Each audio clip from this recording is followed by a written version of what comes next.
it's kind of changed my focus here is that previously I was focusing on just making a particular company a lot better, but now I see that it may be a vehicle towards other things too. And also, I think an attitude of not really allowing or accepting incompetence and putting more responsibility with other people is also something that is kind of impressed upon me here, even though I've heard it all my life.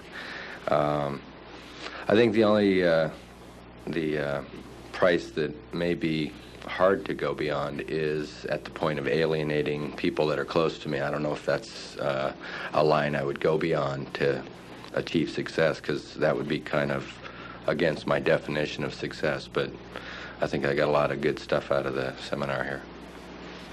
Okay. Well, as far as the price I would be willing to pay to accomplish my goals, it's anything that's anything at all within the bounds of the legal, ethical, moral caveat. One of the things I've gotten here is I've just gone through a little different situation. I'm in a situation right now to be kind of easy to sit back for a while and cruise, and I've got to go for the bigger goals and keep charging ahead and face the fact that what I've done is not that damn great, and keep going and turn it into something great. One of the easiest things to do, and I've alluded to it a few times in the last 2.5 days, is that people that have attained some degree of success to sit back on their laurels and pat themselves on the back. And a difficult thing to do is to immediately refocus your energies and go on to do something else. And but I think that he's hit upon it very accurately. Yes, sir. Listening to you today, I think I've taken a lot of chances in the past, but last few years I've been playing it really safe and comfortable, and being thoroughly pissed off with myself. What you've helped me to do is realize, it's scary. I'm going to be stepping into a whole new field, and the buck's going to stop with me. And I know a lot of people, they're saying, oh, they're great, but it's scary for me. It's not. I'm going to do it, but it's just part of it. I'm just going to have to be scared, but go ahead and do it. Just take full responsibility for the project, and if it goes bad, take full responsibility for it. I guess that's about it. You've turned me into the Dominator. The Dominator, that's good. Okay. Yeah, Dan. I had already made a lot of decisions before I came to a seminar. I've been in the same computer business now for about 14 years. I've been in the industry now for over 25 years. And the company is either going to go on the market, or I'm going to give equity to some key employees, let them run it and walk away from it. Prior to your seminar, I had already made decisions to move into a different career in the real estate and retail market area. And I'm going back to Texas to do that and down in Mexico. So decisions had already been made. So I'm just going forward with what I have to do. I know exactly what I have to do. The mentors that you talked about, I already have those in place. And I already have the qualifications, the background that I need. I just think I need to go find the money. And I know how to do that. I can sell it. Good. I'm willing to do anything to get what I want. And that's the bottom line.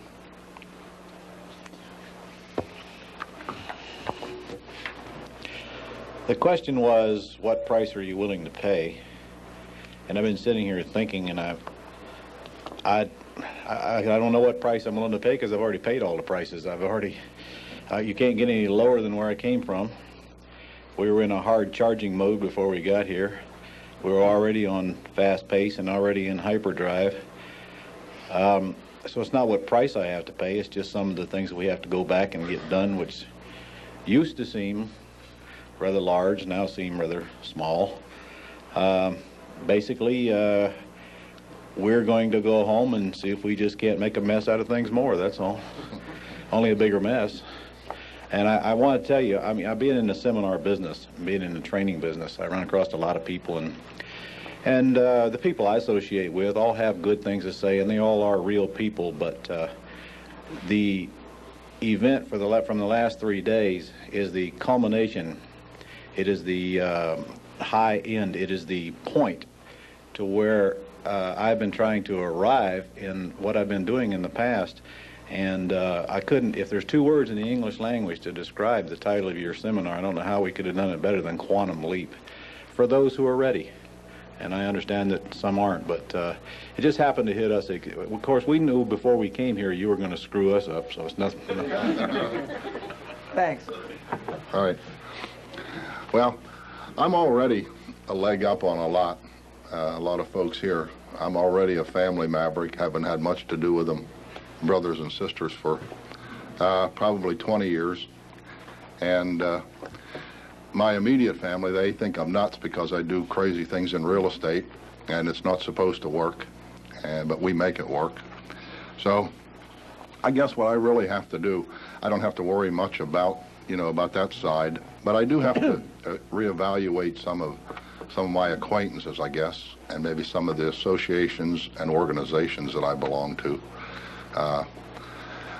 Kind of the moron type things, and no, seriously, and I believe me, I know. Yeah, and start running with the big dogs. I never really did care much what people thought. I mean, that was never a concern of mine. I don't plan to give up any association with the female companion that I have, though. Doesn't even matter if she's a moron or not. No, that's true. No, sure not. No, sure not. Moron or not, you stay. Someday you'll understand why. Okay. Okay. I thank you very kindly for the 3 days. Very, very enlightening and rewarding. Thank you. I like to stand up when I talk. Well, that's because you look the same height for the stand or sitting. I mean, what the hell's the difference? That's right. Why is this? Okay. Yeah. All right. Okay. Well, in this 3-day event that I've taken part in, I have gone home with Dan to my home. I bring him with me into my sleeps and my dreams, and I haven't been able to really sleep. I haven't been able to really eat because that's not important. Eating and sleeping, so physical. But what I wanted to say is, Dan, I have already given up so much anyway. I've always known that my success was going to cost. Sometimes you don't know in detail exactly what you have to give up to get there, but I always knew where I wanted to go. So I have given up a lot. I have lost 3 grandmothers. I've taken myself away from my family, which means a lot to me, and came out to California by myself with a husband and 3 children. I think I've done a really good job with my children. They're all pretty successful. They all know their talents and their gifts from God. And but what I've learned from this seminar, it kind of put the frosting on the cake for me. I just got back from a vacation in New York, and on the flight home, something said inside, well, I hope you enjoyed your trip, because now is when the work really starts. I always knew that I was getting in the way. I never put the responsibility on anyone else but myself. I always clarified myself, or what I validated myself was through my work. My work is always valuable to me. Someone saying I've done a good job, someone saying not just Naima, but great Naima or fantastic Naima, that meant so much to me. So what I think I'm willing to give up now at this stage is a little piece of my business to allow it to grow. Seek a dream team, which has always been in my plans. I need a mentor, and I'm going to pursue a mentor maybe that's retired, that doesn't have a lot on his desk, and will have a chance to run around with me a little bit, and we'll have some fun. But anyway, I want to be I've always felt myself as being a trailblazer, and that's what I'm going to do. So I don't think I have to give up too much inside my home. I'll still keep my better half, moron or whatever. And significant other, that's the new word. Yes. So I don't think, he's never stood in my way. He's always told me I've been a Harriet Tubman, and if anyone knows who Harriet Tubman was, she was a slave who escaped, who went back into the South and rescued like over 1,000 slaves. So my husband has always referred to me as Harriet Tubman. And he's never allowed me to cry on his shoulder, no matter what job I had. It's always, Naima, you want it, okay, you've got it, and don't cry to me. So that's what I plan to do. Okay, thank you very much. Yes, Dan, I consider myself a contrarian, liking myself to a ram in a lot of ways, and if people say I can't do certain things, like in athletics, I go ahead and do it. And I have had a commitment to certain athletic events and laser beam focus and a discomfort zone while I've been participating. And I haven't transferred that into business yet, but I'm willing to do what it takes to do that and to get rid of the negative people in my life, be it family, friends, or associates, to carry that through. And this 3 days has been very enlightening and enriching in my life, and I'd like to thank you again, Dan. Thank you. Well, for me, I already, at a young age, I sort of broke out of that cultural cocoon that I was placed in, being the only daughter. And after I did that, I made everyone else in my family very uncomfortable. But was very happy about what I did, being independent. And now I found that I'm at a level where I need to go 110%.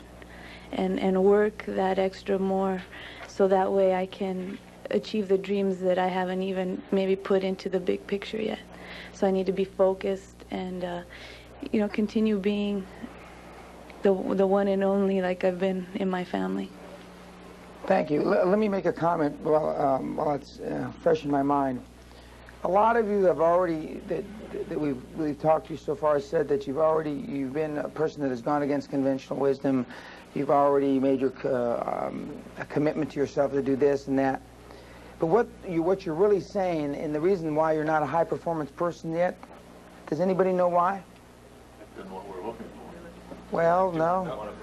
No. Your expectations are too low. Expectations for yourself are too low. I've heard 10, 12, 15 people here say that I'm willing to do this, I've always been willing to do this, I've always been a da-da-da-da-da. Well, then why in God's name, then, aren't you a high-performance person? Because your expectations are in the toilet. It's all about self-esteem. It's all about feeling good about yourself. If that doesn't change, you've already, either you're all lying, or you're telling the truth and you got low expectations. There's one of the two. You can't have it both ways. On that simple note, carry on. Thank you. I married into a religious culture where you went to church often. Culture or cult? What? Culture. Oh. And you went to church often and you said, I am not worthy. I am not worthy. It occurred to me one day what I was saying. I went home and I said, I am never going to say that again, and I will not be back. I explained it to my 3 kids because they knew I would go to hell if I didn't go back. And I said, that's my decision. You do what you want. They said, thank God, Mom. We've been waiting for ages for somebody to come up with this. But the conditioning part is really important. Several years later, I'm at my mother-in-law's funeral, and I say, and I am not, I started to say it, and I went, just like that, in the middle of a funeral. So you're right about the conditioning. It'll slip up on you. This would have been in Latin, would it? That's right. What am I going to do? I know. I already said that my first event this month was to listen to Dan. I'm sorry, in October. I went home and I said, we're changing the program, but we've got to investigate. You go learn this, I'm going to go learn this, you go learn this, you go learn this. When I get home, we have a meeting scheduled on Friday with our associate who doesn't know yet that he's our customer for the practices. Between now and Friday, we will structure the transaction that will entice him to take it over. And Dan, we've done this several times. We've gone into other ventures. We've I don't like to use the word fail, but we've experienced a lot of learning at them. And you know what? So what? It just doesn't mean spit. You're right. You just got to go do more. That's exactly right, because it's all about transactions. I mean, again, Babe Ruth leading home runs, leading strikeouts. You know, he was the highest paid. He got paid more than the president, if I remember correctly, back whenever he did. Okay. Yes, ma'am. After calling my job last night and finding how many hours I get for next week, Dan already told me to quit, and Mike told me to quit, and my brother told me to quit. Next Monday, Monday coming. Day after tomorrow. Yeah, I'm going to quit. I'm going to give him a week's notice and say, screw you. Very good. And you'll feel good, especially when you tell them the screw you part.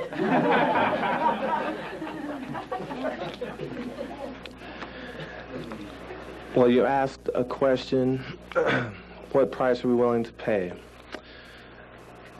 All that I can give. That's basically what I want to pay to get done what I need to do. And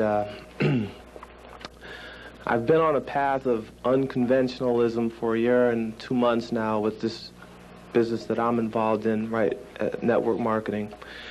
I chose that business because it was unconventional. I knew that I couldn't be what I wanted to be doing things the conventional way. I had to break the mold.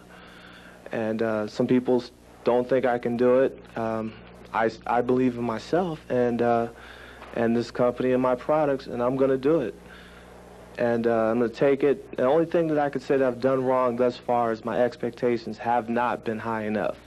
I have to go for $1 million a month. That's my goal. And I know I can do it. So I've learned that from you, and I owe it all to you if I ever get there. Thank you. Thank you. When you get there. When you get there.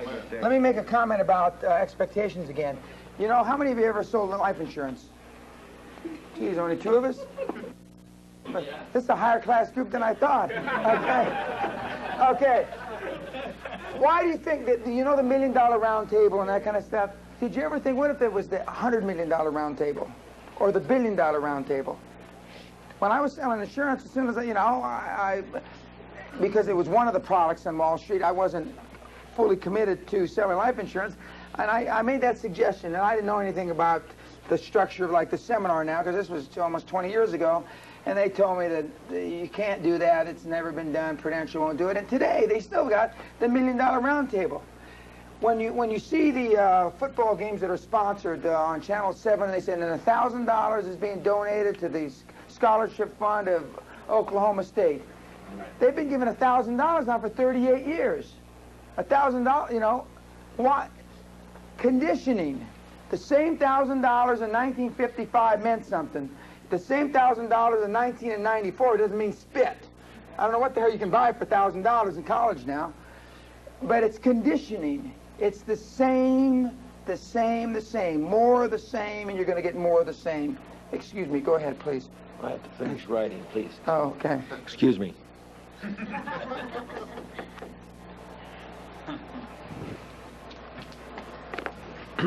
Well, I originally came here for this weekend for the benefit of my son. I thought he had to make some life choices, and I made a few myself. And while I've been here, I mean, I've already had a big dream. On my sheet, I said that in 10 years we'd like to have 1,000 stores. And I've doubled that now. Also, while I've been here, my loan came through. Everything's hawked.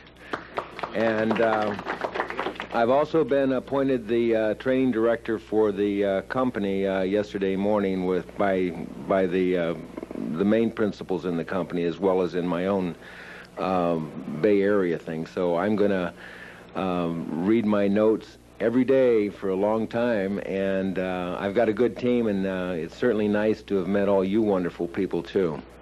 Thank you. Well, I fall into the category of people who has paid the price, achieved success, but by other people's measurement, not by my own, because the vehicle in which I was successful didn't give me the lifestyle, didn't allow me the lifestyle that I wanted. And I have known for a long time that I wanted to do something different because I'm not challenged and I know I'm not using all my potential. But it took me a long time to figure out what I wanted to do.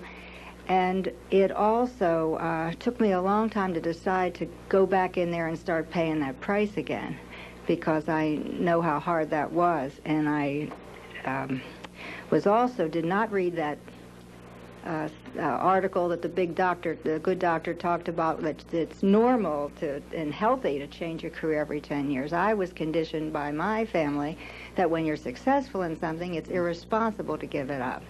And then I started hearing things like you have to give up something to get something better. But I couldn't quite get myself to do it.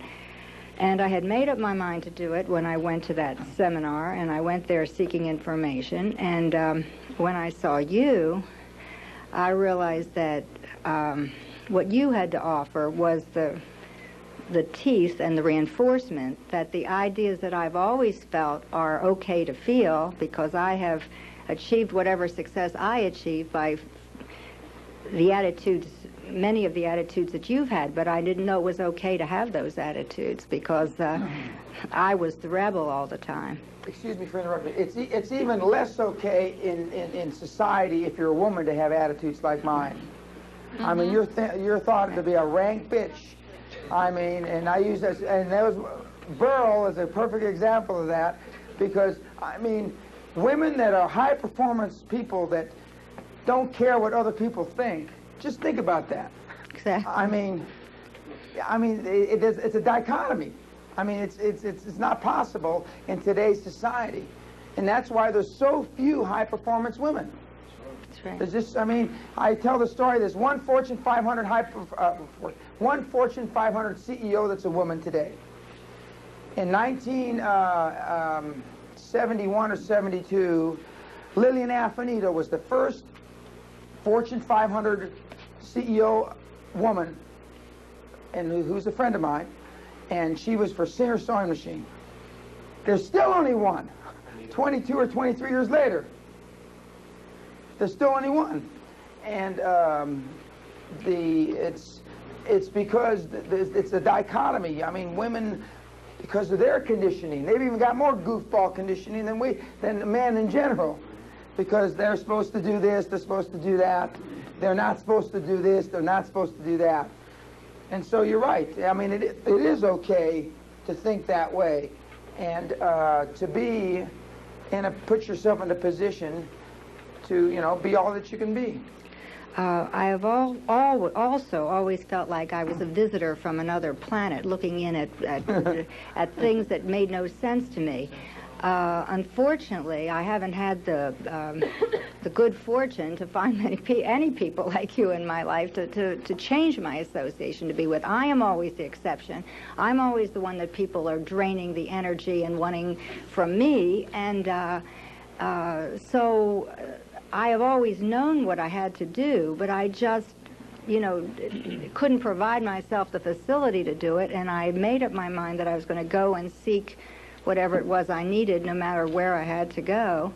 And so I'm here, and I think it's a real tribute to you, especially because you don't have to do what you do, and nobody else at your position would do it, because they don't care enough. They have what they want. Amen.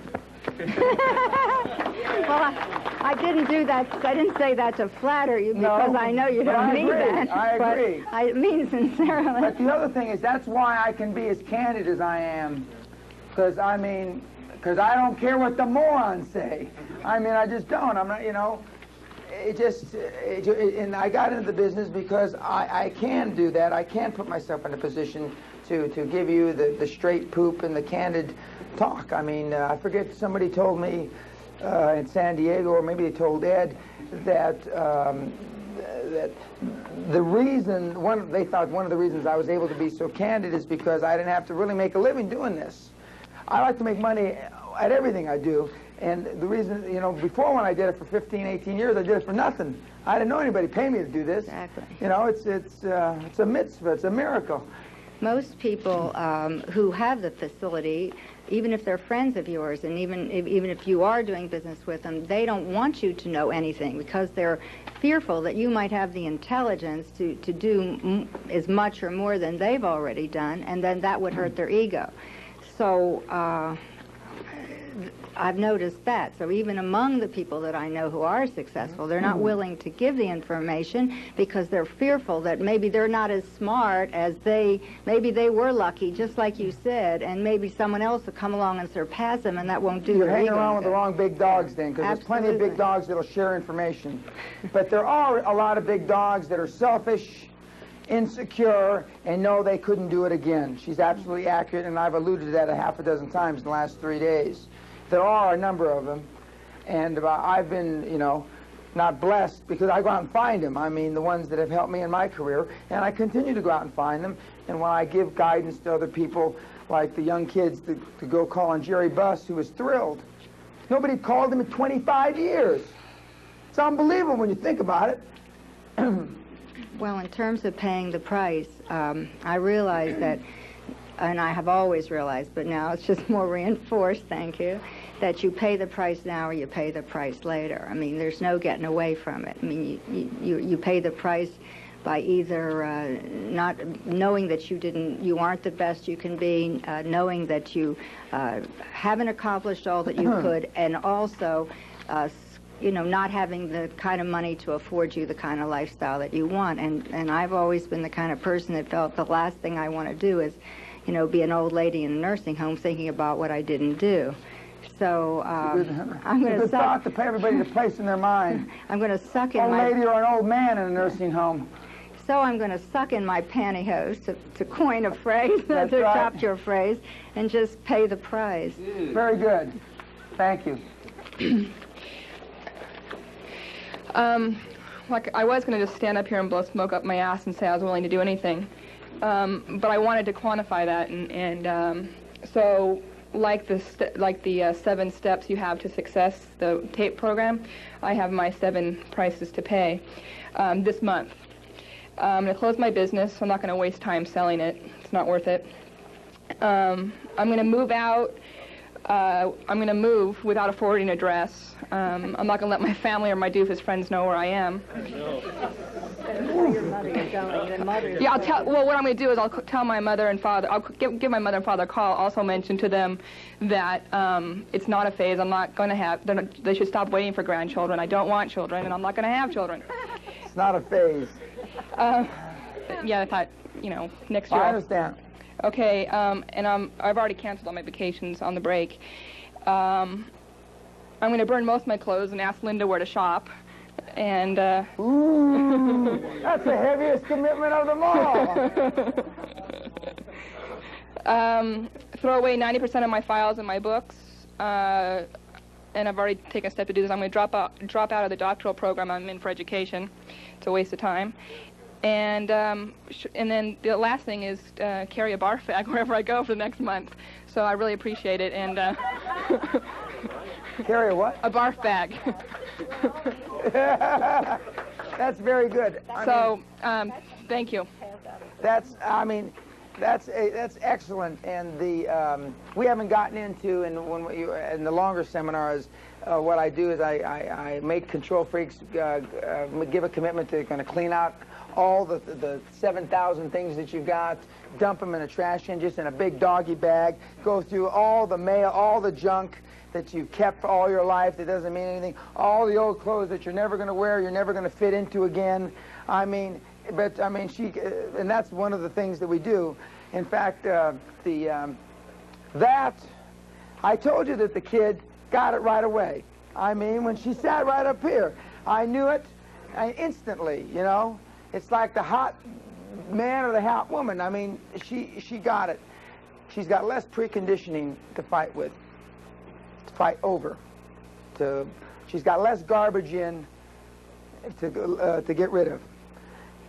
But it's still not easy. I mean, she saw she was stuttering when she was saying it. I'm getting nauseous right now. Yeah. The barf bag she's going to get, I believe her. Yeah. I mean, that is the ultimate. And there's no doubt in my mind that 6 months from now, a year from now, a year and a half from now, that I'm going to be able to get her on the phone like I did Casey, or have her at one of these deals like Burl, and she's going to have made quantum leaps in her career, whatever she decides to do. The idea about not wasting her time selling the business, I would agree. You know, it's like I tell some of these guys, just turn the key, walk away. It's like I gave away 10 years of equity. Remember the building I gave back into the bank? 10 years of real estate equity that I rolled up in tax-free exchanges and all that crap. All the time I wasted on that damn building, it just pisses me off. And I had a partner named Chris Popovich, used to play basketball, 6'10" or whatever. And he went, I knew we were in trouble when he says, I'm going to give you my half. Good indication. Yeah. And so he says, Dan, I can't screw with him. I can't. Well, how am I going to manage it from Scotland? And I ultimately gave it back to the bank, you know, and we had a lot of equity in it. I just said, this is it, forget it. Because I'm spending so much time fiddle-farting around with this big, huge building, then I'm losing money. This is costing me money and all the other things I do. And I gave it back. I didn't bother, didn't sell it, didn't do anything, just gave it to them. And they sent me a check for $13,000. I still remember this, and I couldn't figure out why. And it's because my lawyer had agreed that I would pay part of closing costs when they transferred. Anyway, and at the end, because there was so much equity left in the building, they sent me the 13 grand back. They couldn't even take it from me. The bank didn't have the balls to take my money, so they sent me back the $13,000. But I mean, I just walked away. I just walked away. And I mean, you know, for this room, I had you'd consider it a good net worth, let alone just equity in a building or a series of buildings. But sometimes that's what you got to do. Just walk away. So I relate to what she just said. Okay. Yes, ma'am. One more thing. On the subject of what she said, it might be a good marketing tip for you to create some quantum leaf barf bags to give out quantum at the leaf end barf bags. Yeah, that's a... Whoops. Okay. We're gonna come to a crescendo now, and it's gonna be rapid. Exit strategy. Most of you, your exit strategy will be dropping dead. Hoffman's gonna drop dead at one of his stores, just curl over behind the register, you know, checking to make sure nobody stole any dollar bills, and that's not what quantum leap growth is all about. You know, and I'm not saying it's 3 years, 5 years, or 10 years, because I already told you, if you're over 40 years old, in the next cycle, blow your business out. I don't care where, just blow it out, because you may not live long enough to see the second cycle. And I'm a proponent of selling things in up markets, not down markets. Just blow it out, whether you're ready to retire or not. Just blow it out. And Mosby's, if that happens, when it happens to us in Fire Resources, remind me of this. Don't let me hang on, and don't let Grubbs and Harris try to convince to hang on. Blow it out. Just blow it out. Expecting the unexpected and planning, trying to plan an exit strategy around all the alternatives that could possibly, or all the permutation, is impossible. Desert storm, hurricanes, you name it. You're going to move up here? Yeah, okay. And all the other junk that can happen to you. I mean, floods. But don't ever underestimate how wrong you can be. Don't plan for it, but don't underestimate it. So then when it happens, it doesn't take you a year or 4 years to overcome it, to dig yourself out of the emotional hole. Remember that you've got two checkbooks. You've got an emotional checkbook and you've got a financial checkbook.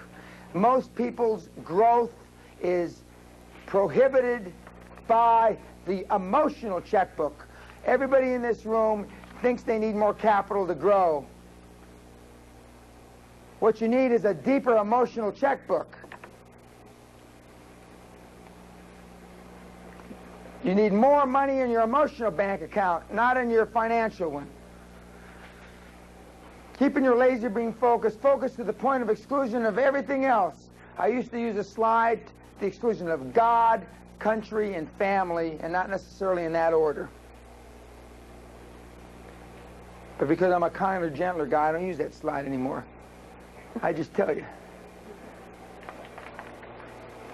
Do the ends justify the means? You damn right they do. And anybody that tells you any different hasn't been there. The ends do justify the means. As long as it's legal, moral, and ethical, I will tell you that your moralities and ethics will change. And if you don't think that, you live in, I got a bridge I need to sell you. I mean, and why does a racehorse wear blinders? To stay focused. Most of you ought to sell blinders. Make a note of this. We're going to have quantum leap blinders for these people next time we do this. Barf bag and blinders. Going to give them a quantum leap special deal. And of course, they don't want to give it away to make it a special, see? Make it a special bonus. The most important decision you'll make since starting your business is getting out. And very, other than the insurance industry that covers it too well, I don't know of any industry that covers exit strategies. And they're trying to sell you $4 billion worth of whole life, unless this business has changed since I used to do it. I mean, they've got all kind of fancy products, but it's basically whole life. And somehow whole life seems to be better, right, Craig? Okay, it hasn't changed since I did it.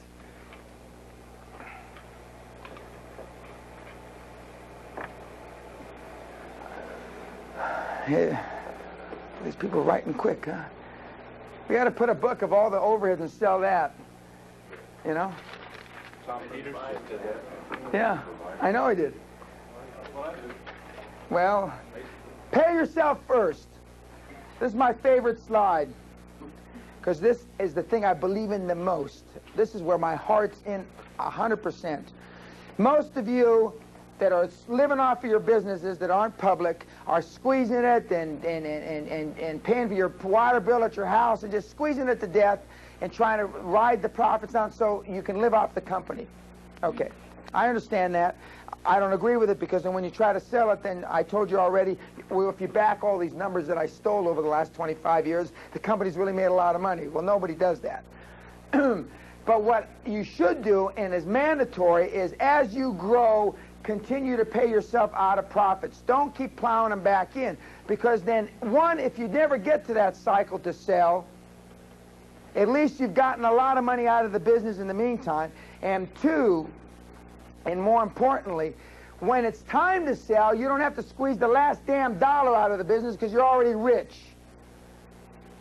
I've seen more entrepreneurs, businessmen that run companies that have had to walk away or not get what they wanted out of their companies because they were asking for too much. They were trying to stretch. But if you paid yourself all the way up, you don't have to do that. Big, big point. Even after I got thrown out of Great Western, as the jurors saw, horrified as they were, Dan Peña pulled out $26 million between 1985 and 1991 to pay himself. I pulled it out, though. Damn right I did. What if I hadn't have pulled it out? Then I get thrown out of my ass. Then I'd really be sick. I'd have to use that barf bag. I paid myself. And I paid everybody else. I paid myself down to the guy that drove me in my car. How did you pay yourself? Bonus or? Bonus, salary increases, whatever I could think of. Or not, actually, whatever O'Melveny and Myers. And we hired some other doofus big-time compensation company, so it was all pretty and nice and legal. They used to have to remind me, well, this month you're supposed to give yourself a $60,000 raise. And I forget. Well, I didn't keep track of that stuff. Well, what are you here for? Controller? Pay it to be retroactive. Do you want interest? Nah, you don't have to give me interest. You don't have to give me interest, you know. I'm a sport. You don't have to give me interest. Yeah. Well, can I take the interest then? You pay me in the interest. Pay yourself first. It gets you out of a lot of problems. It also makes it more readily or easier for you to get used to hunting with the big dogs. Because if you're plowing all your money like a skinflint back in the company, you got no money to hunt with the big dogs. You got no money to go around the world for 4, 5, 6 weeks playing golf with your good friend, like I'm going to do here in a few weeks. You got no money, because it's all back in the company. And if you do go public, and they throw your ass out because you're worthless, and you've hit your Peter principle 15 years ago. By the way, a lot of people don't go public because they know in their heart they are worthless. They know the first time, if they can get a quality board together, which ain't likely, normally Merrill Lynch will do it for you, and one of the caveats, and they tell all the board members, if the investment house puts the board together for you, I'll guarantee it, within 12 months you're gone. We got to keep him on because his name's on them stores, but as soon as that, he's in history. We'll throw his miserable ass out quicker than Johnny got out of the Army. So I'd put my own board together if I was you. Craig, they'll offer to put your board for you. And if I'm on that board, Hoffman, I've got to look out for the shareholders.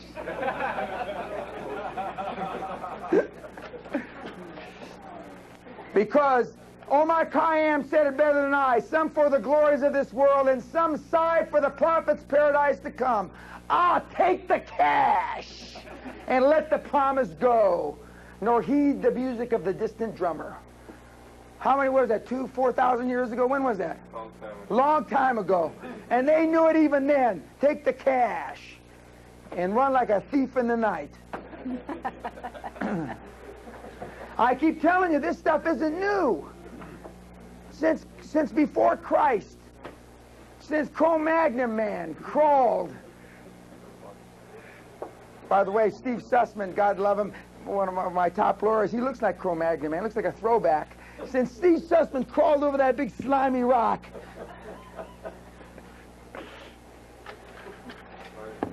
Okay, now, you didn't think it was over, did you? You didn't get off the hook that easy. You can think positively all day long, all year long, but positive action is what counts. We talked about, a lot of you said that you've already been doing what it takes, but you've got low expectations.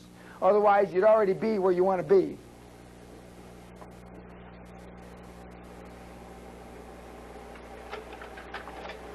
Trying harder and harder starts producing less and less. I think some of you in the audience have already been exposed to that. It's not about trying harder and harder. It's not trying like I'll do my best. It's I'll do what is necessary, as Winston Churchill said.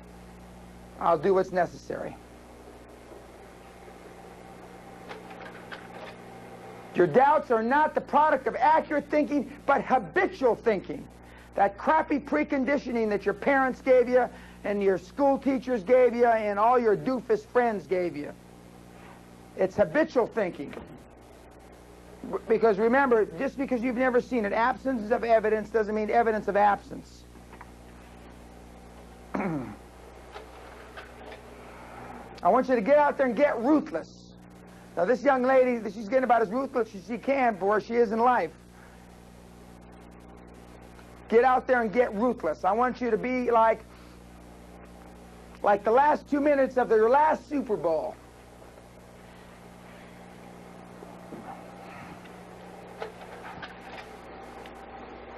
Now, just a quick brief summary on how we get started. How are we going to go out and do this?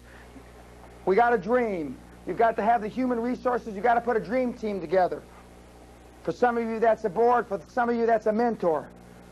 I already told you what I think of mastermind groups. I don't think much of them. Although some people do make them work, I've never been part of one that was worth a damn. Because I told you they suck all my brains. And I'm the one limp leaving the room, and everybody else is all charged up. And you got perception equals reality, and I call it the ruse success. You want to act more successful. You've only got one time to make a first impression. I didn't come to this seminar the first day with this sweatshirt on. I came the last day, because your perception of me has already been built. And it's way greater than you ever think, you can even imagine. My grandiose lifestyle and what I've done. It's bigger than life, and that's the way I like it. Almost cost me my financial net worth in trial, but we got over that, and we're going to talk about that in a second. You've got to take action now. You've got to step up to the plate. You're going to develop your quantum leap battle plan. You've gotten the forms, and you only need a marginal shift. I already told you the difference between a 250 batter and a 350 batter is the difference between making $300,000 or $500,000 a year and making $5, $6, $8 million a year. One time at bat, 10% better. That's it. There's not a man, woman, or child, and to some of you younger ladies, you're just children to me, that can't make a 10% additional effort. None. You've been given the 11-step idea to execution, and now we want you to apply for those seminars that are worth going to. Now you can go back and apply some of the good things that you have learned at those other seminars and through those other tapes and through those other books. You've been given the foundation, the tools to pick and choose what really works. And I've tried to stress, even though I'm at the General Patton or the Schwarzkopf end of the continuum, you can be a Henry Kissinger type and still get it done very, very effectively. There's no question about that. There's too many guys out there that have been successful at it.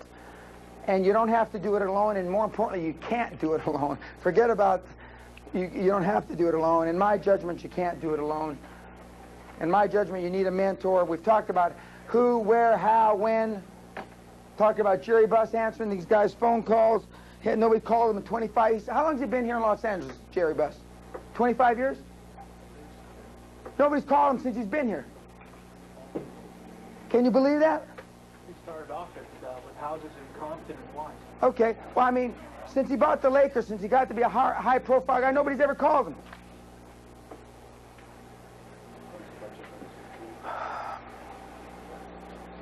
How do you ask for help? One form is being here. One form is asking a mentor.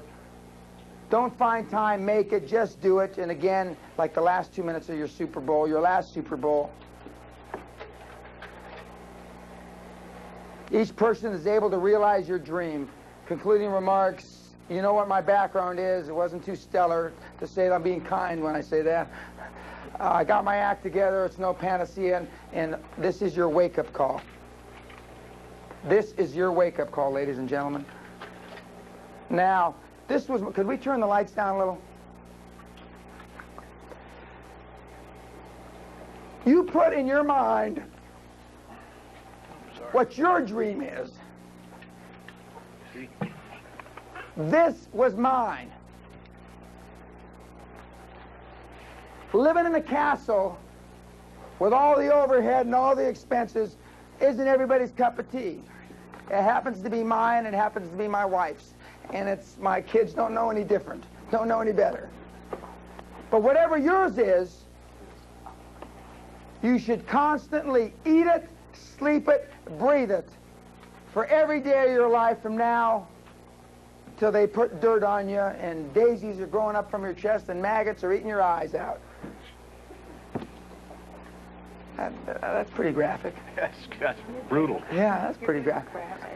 But I mean, I showed you the Castle timeline goal deal from April of '83 to August of '84. It all happened.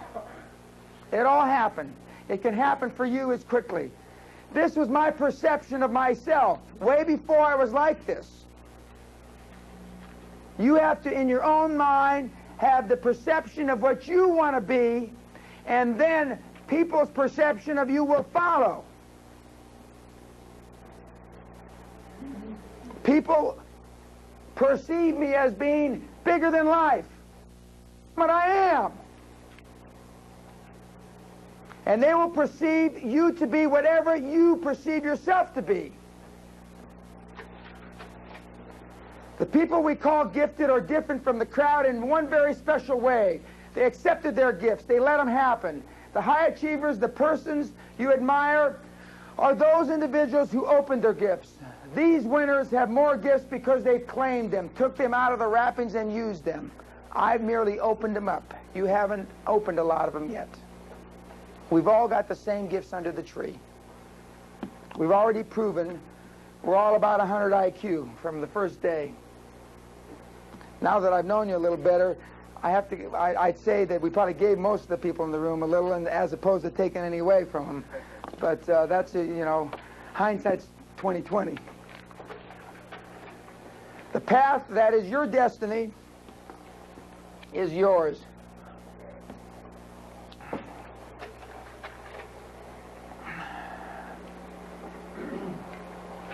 This was written to me 36 years ago, or 57, 58, 36 or 37 years ago.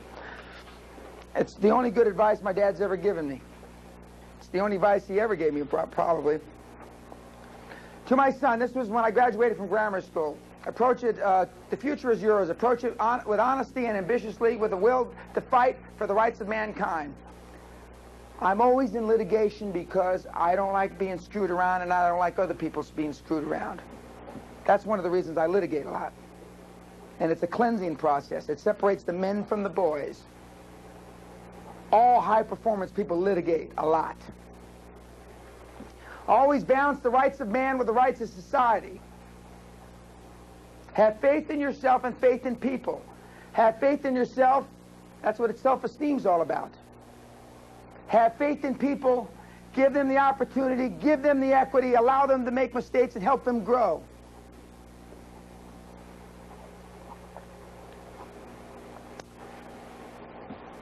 For if you trust no one, you cannot trust yourself. If you don't allow people, you get paid for what you do and what you get other people to do for you.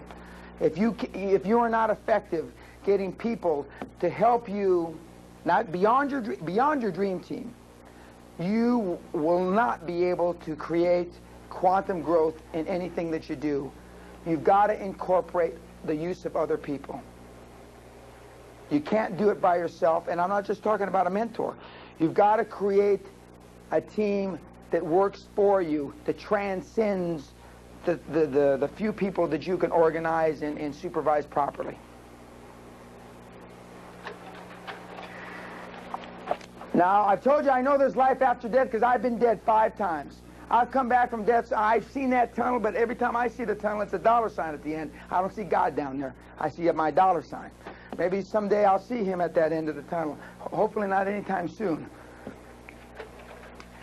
But it's important that even when you get these high-priced advisors and you believe in them, you get the best money, the best you can't afford, they make mistakes. And this is when the ultimate suck-up-your-pantyhose time. Now, this is a letter that was written to me March 19, 1993, by the law firm of Sussman & Guthrie, the highest-paid plaintiff lawyer in America today, Steve Sussman. And it says here, basically, you were not as pessimistic as Skip. However, you stated that you would not proceed at trial if Steve and I thought you only had a 1% chance of winning, but that you were inclined to go forward if I had a significant chance of winning, even if it was less than 50%. I write to address that issue. To make a long story short, he tells me I can't win. It can't win. This is in March before the trial. This is the end of the letter, and it says, very truly yours, da-da-da-da, we'll defend you till you run out of money, basically. Then on September 11th, this was 3 weeks into the trial. As I indicated this, as I dictate this, we are at the end of the 4th week of the trial in your case. I want to once again urge you to consider settlement. Although you have rejected all previous settlement entreaties by Great Western, we have now completed, blah, blah, blah, blah. He goes on to say that you got no chance of winning, and you've had your say in court. They thought I just wanted to get up and flap my mouth. Dan, why did they want you to settle?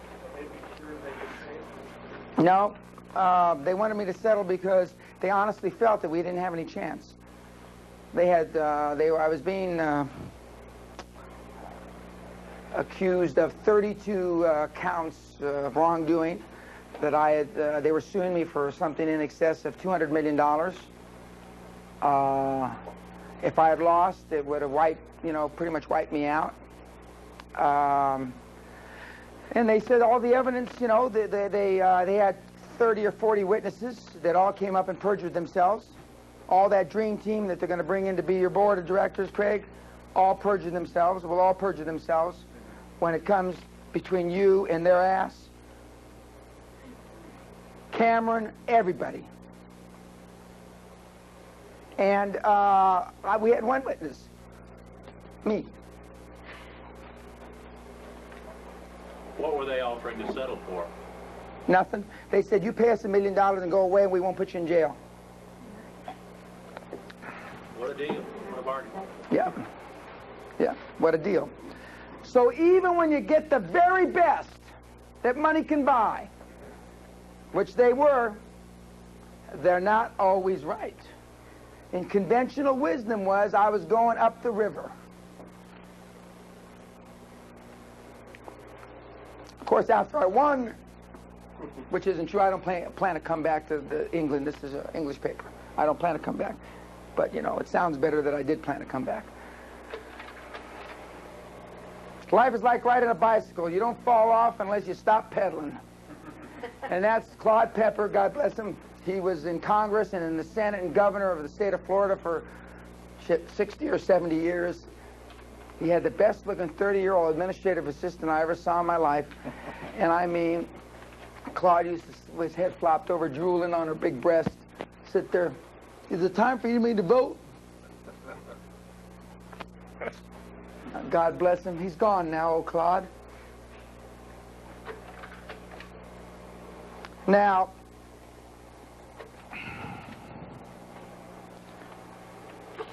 we have covered a lot of material, and we have talked about concepts that are very much foreign to you in many, many ways, especially the expectations and the self-esteem things. For those of you that are ex-altar boys, nemo potest extrium patriam. And I didn't used to have a translation underneath, but then nobody remembered their Latin very well, so I put a translation underneath. Perhaps I can help you beyond today, yesterday, and the day before. I've talked to a lot of you. We've got ongoing dialogues and discussions, and we're going to continue those dialogues. But the most important thing to me is that whether you continue to talk to me or you don't continue to talk to me, is that you put these things into application for your own self, for your family. Again, when you lose focus, you not only let yourself down, your business down, but you let your family down. And I don't think any of you want to do that. I'm open to questions on anything that we've covered, on anything other than politics, because I don't give a damn about politics. I don't know about 187 or anything else. So, Ed, do you have something? The mic? Yeah. What's happened to Great Western since you've left? Well, I helped them. I talk to them. I give them help. I still the largest shareholder, individual shareholder. So I helped them get them into South America. They're in the process. They're doing fine. I mean, they're doing well. The stock price is way down. Not so much because of me, I don't think. Maybe it is, but because of the Iraqi war and all the things that they had to deal with.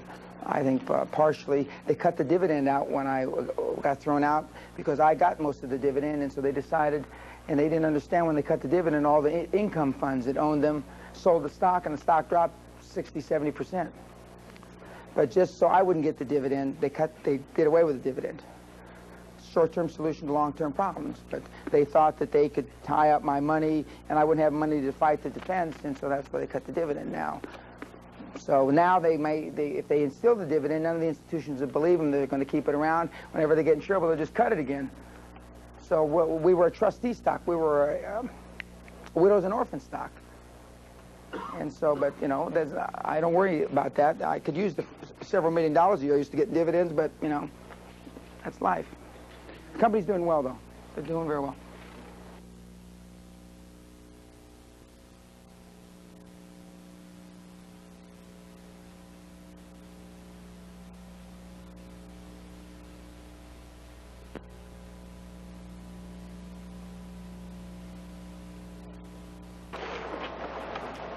Earlier today, you said that when your father is asked about you, he just considers you an enigma and says, I don't know, I can't explain Dan. The family just kind of, But then it was eerie because when having that in mind, when you put up that slide about that quote from your father, way back when you were graduating from grammar school, and you started to realize what I've heard for 3 days and apply it to what your father had given you, maybe not even aware of all that he'd given you back then, everything, giving away equity, everything. He didn't give. He wrote that in my little book, and I used to use that signature to forge my passes at the Miss School. The book is all worn out, where there's Manuel Peña, because I used to use tracing paper and I used to forge it.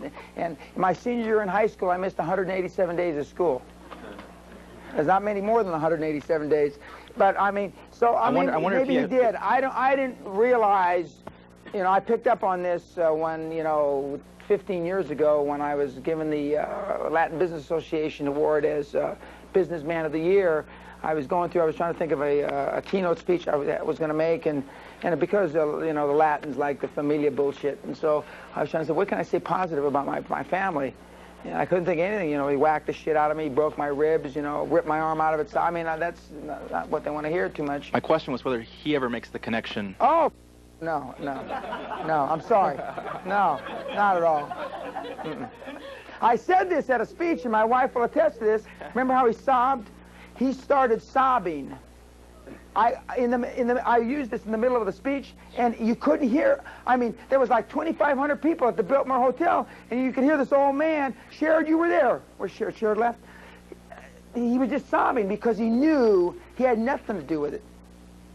And Dan's, he had the guilt. He had the Jewish guilt.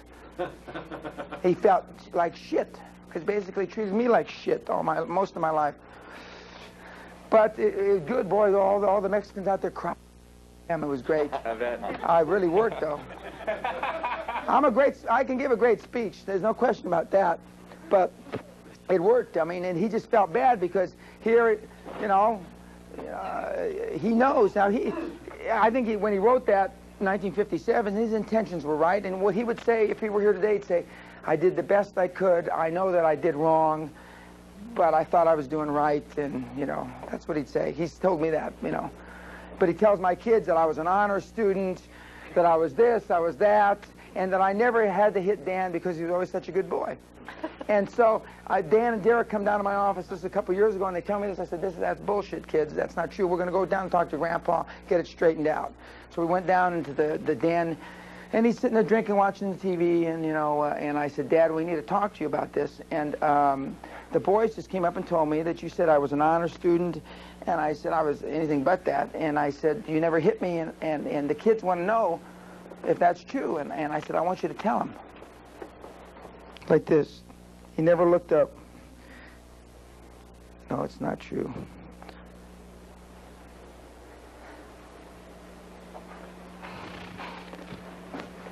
He feels the passion that I do about how wrong he was now. But, you know, you can't waste time on things you can't change. You know, we're not very close, and we haven't been, probably never will be. But it's you know, it's part of the thing that's probably made me what I am today is because I've gone out of my way to be successful. You know, my family, just to keep me alive was their goal until the age of reason. That's the only, not get out of high school, not get good grades, just if we can keep them alive. And I tested that on many occasions, you know, and but it makes, you know, it makes the resolve, and we all have our stories about our life.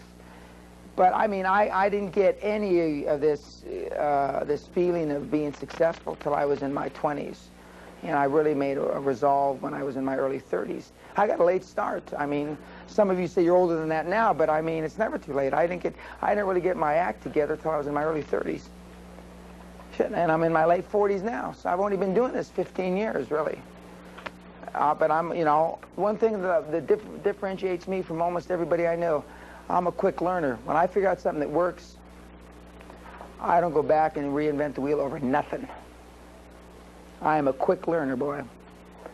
I mean, when I learn something about the energy business from Jerry Ormond or Gratsos, or I mean, that's it. It's in concrete. I don't need to reinvent the wheel. That's why working with women, when I work with women, it's easier because they don't reinvent the wheel. When I tell them, you know, Burl, I think to make your next 20 million, what you got to do is you got to let a cab kind of crease you over here, hit you kind of in the side. Burl says, do you want me to hit him from the back? Hit the cab, hit me from the back? Do I have to expose my, you know? She wouldn't ask.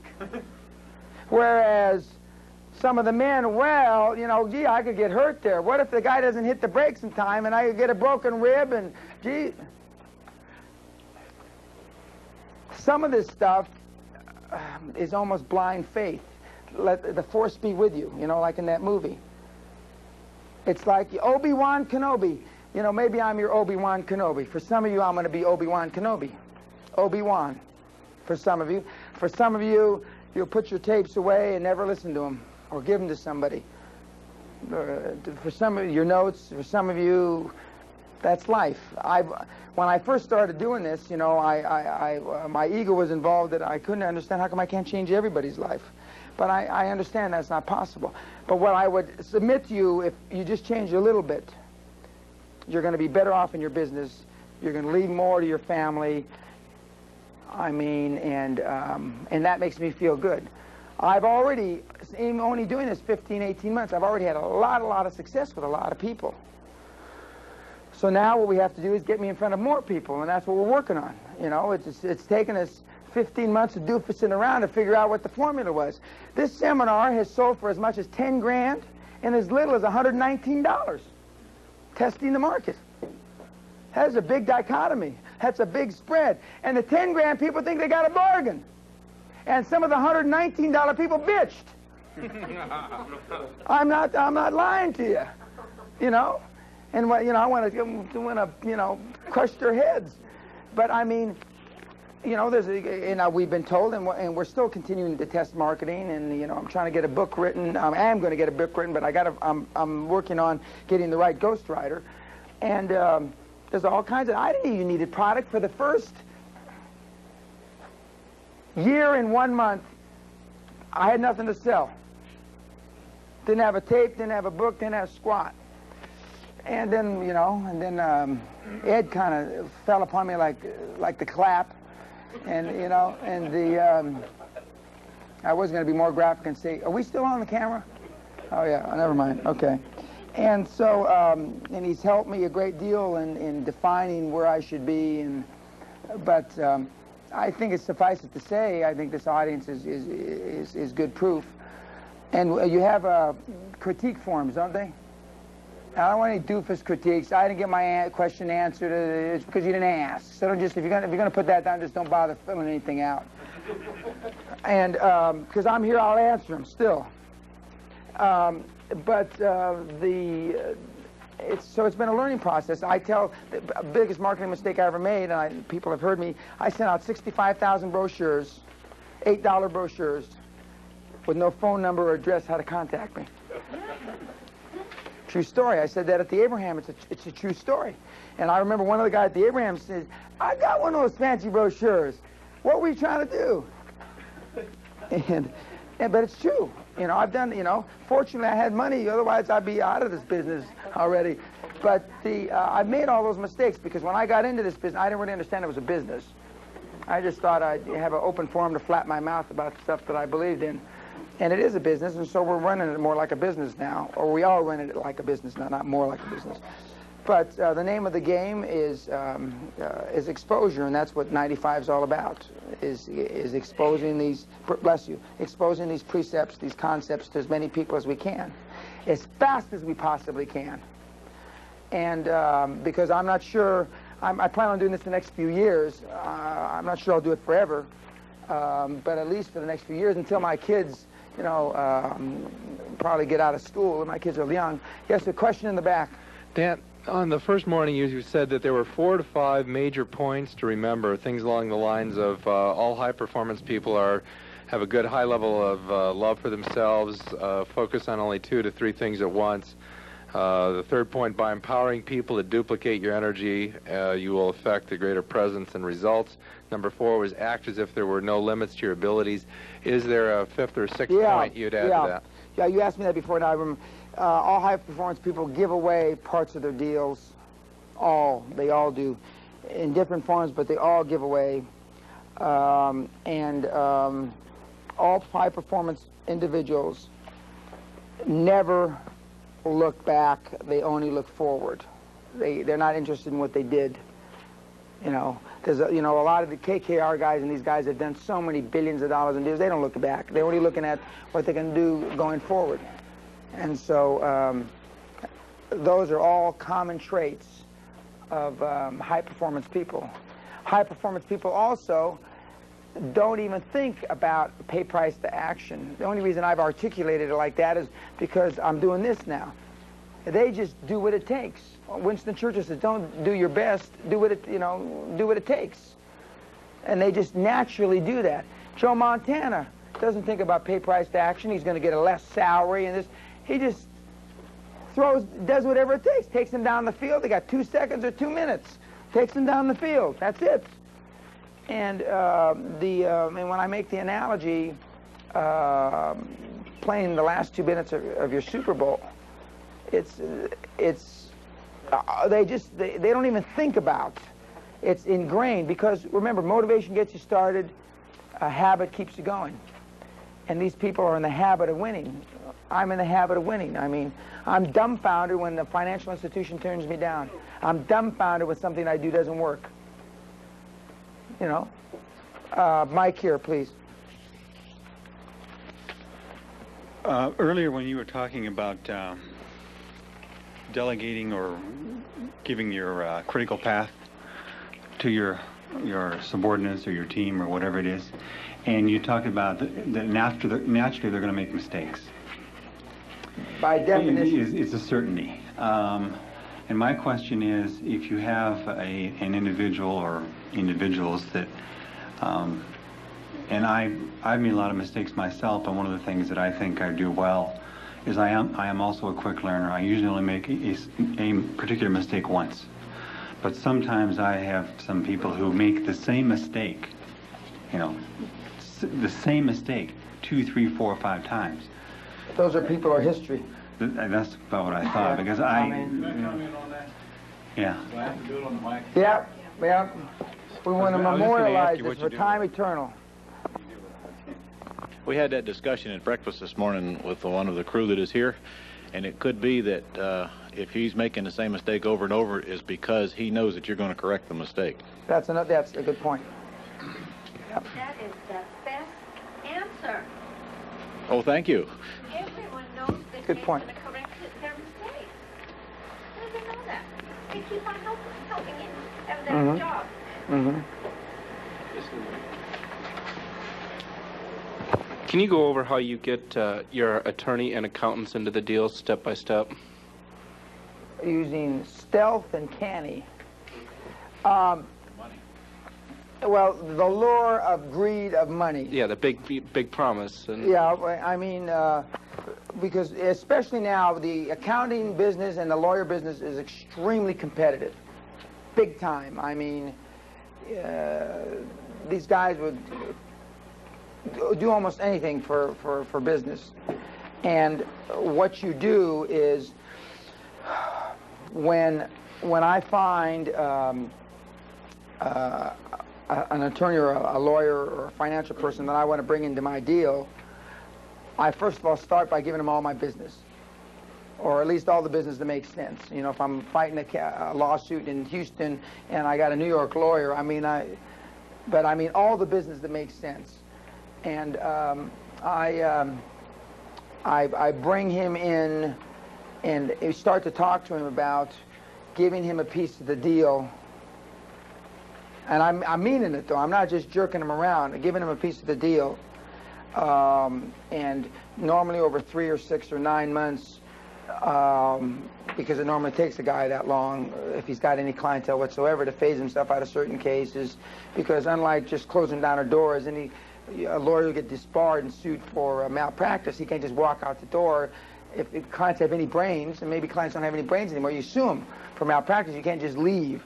So you phase them in. That's one of the only things that I believe that it's a smart way to phase them in and tell them, okay, you're the lawyer, we're doing business. A year from now, you're going to join the firm of ABC, and you're going to own 10% of the company.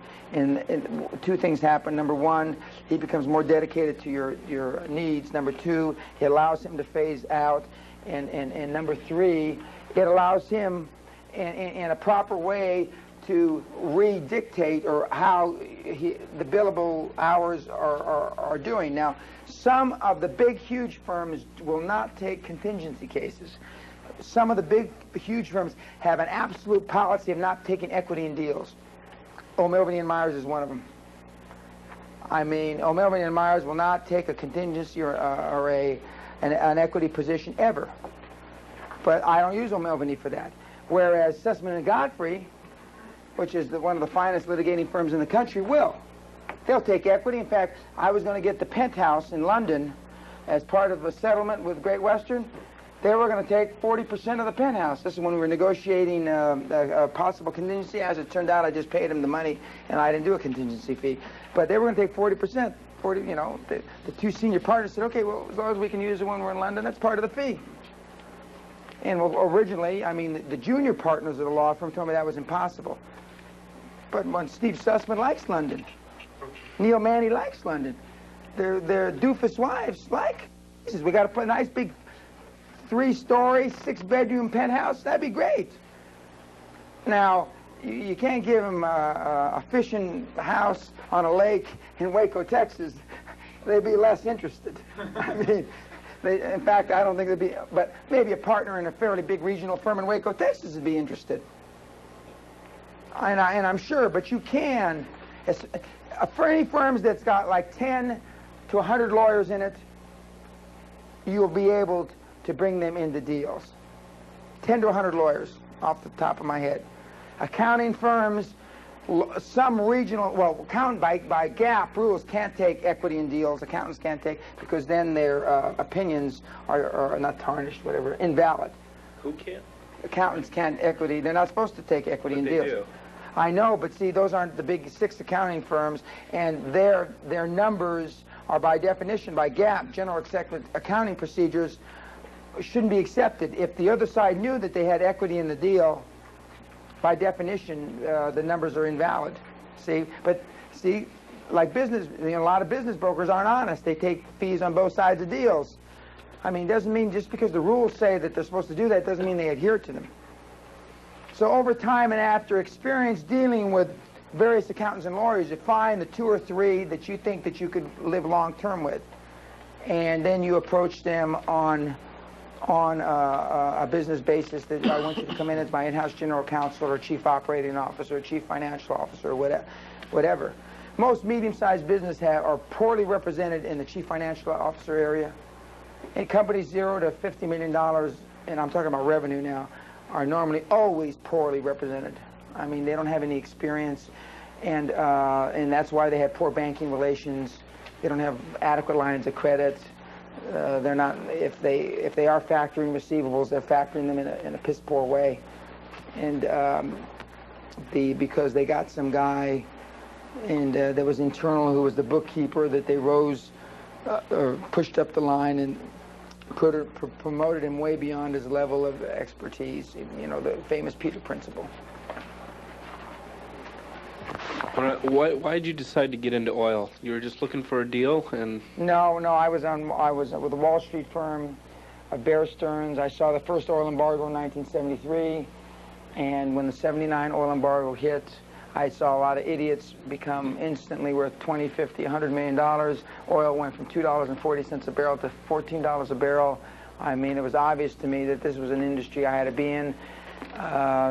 In my judgment, the large oil companies were at that time the most poorly manage companies in commerce in America. And they just, I mean, Jerry can tell better stories than I can, but I mean, there were fortunes made on the mistakes of major oil companies. I mean, and so I thought that there was chaos. I didn't know anything about the oil business. I had one oil client. One whole big oil client. That was it. That was enough for me. J.R. Ewing was always my hero. Yep. Well, they used to call me the J.R. of London. There's a lot of newspaper articles that referred to me as a J.R. And they didn't do it in the negative sense that because I was doing things that were disreputable. They did it because the guy always made it happen. J.R. always, you never think, J.R. never failed, did he? And I was a J.R. of London, boy.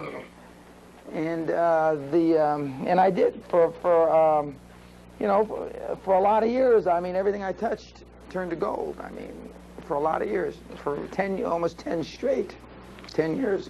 So oil's, it's down now, right? It's at the low end of its... No, it's way back. It's up again. It's up about 40%. Yeah, there's not as much chaos in the energy industry as there once was. Now, there's chaos in different countries in the energy industry. South America, there's a lot of chaos. Russia, China, there's a lot of chaos. But I'm not interested. I want to do something I want to do something different. I'm not interested in doing something. I already know I know how to build an energy company. I know how to do that. I know how to build any company, so I want to do something different. And so that's why I've had many opportunities to get back in the energy business, but I'm not interested. I'm just not. I can make as much money, if not more. Plus, to the extent that I help Great Western prosper, you know, I still have all those many millions of shares of the stock that I can help direct its destiny, because I talk to the CEO all the time and give him guidance. And so, at least so far, he's listening. We'll see what happens. Was he one of your team? No, he was one of the team that tried to cut my head off. He was always trying to cut my head off, and I was always successful in battering him down.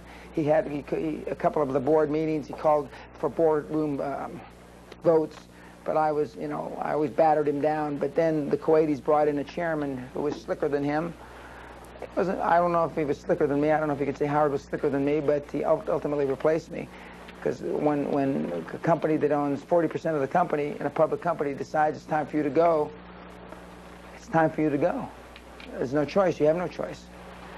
And but they didn't want to pay me. After I left, 2 weeks later, said, well, we decided we're not going to give you that big golden parachute that we owe you. And I slapped the suit on him immediately. And the other thing about suits, you know these people that write letters, well, if we don't hear from you in 2 weeks, you slap their ass with a suit instantly. You don't screw around. Just like we did to that doofus piece of shit just recently. Yeah, I mean, because you know how many people get letters from lawyers that we're going to sue you and they don't get sued? I kick them right where it hurts instantly. You don't get a letter, we're going to sue you from me. You get a lawsuit. And then, well, oh, we didn't mean that. And the plaintiff always has the best run, by the way. It's always better to sue than be sued.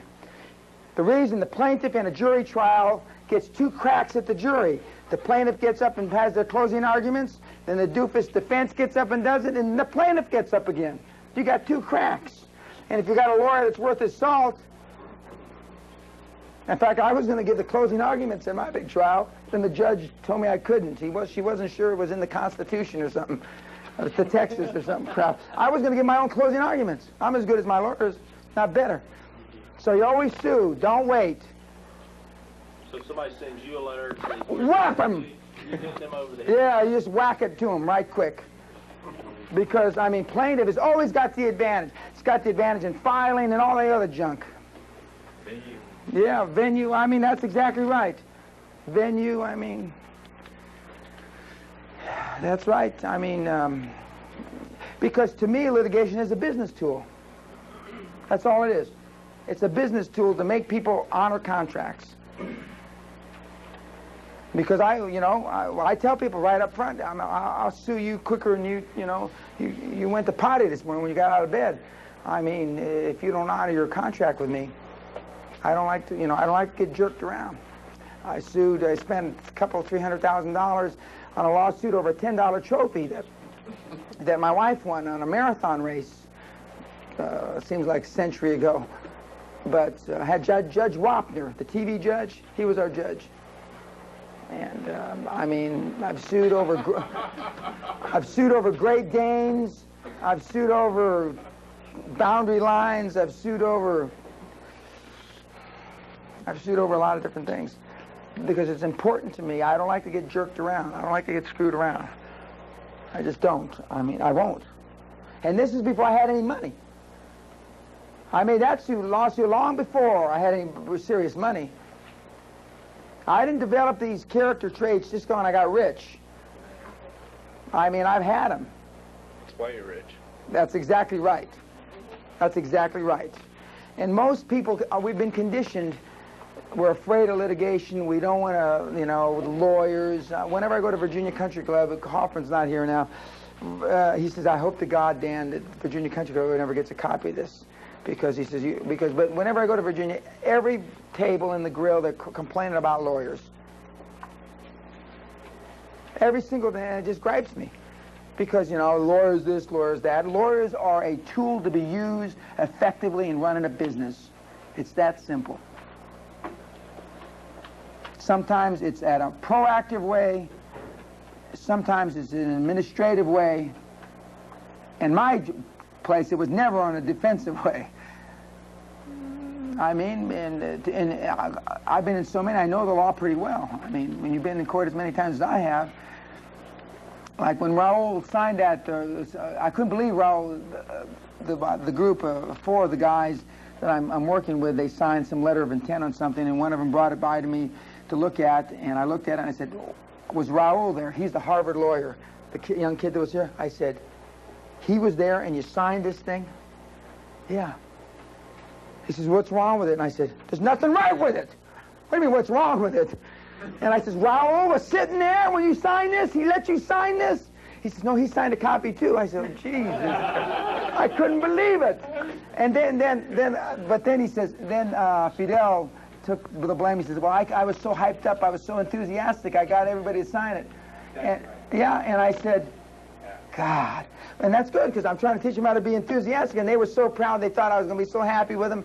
Then I said, well, we got to get out of this deal. So, but then we worked, and we role-played, and we went in there, and they signed a new deal, and they doofused the guy. They clipped a much more experienced group's wings.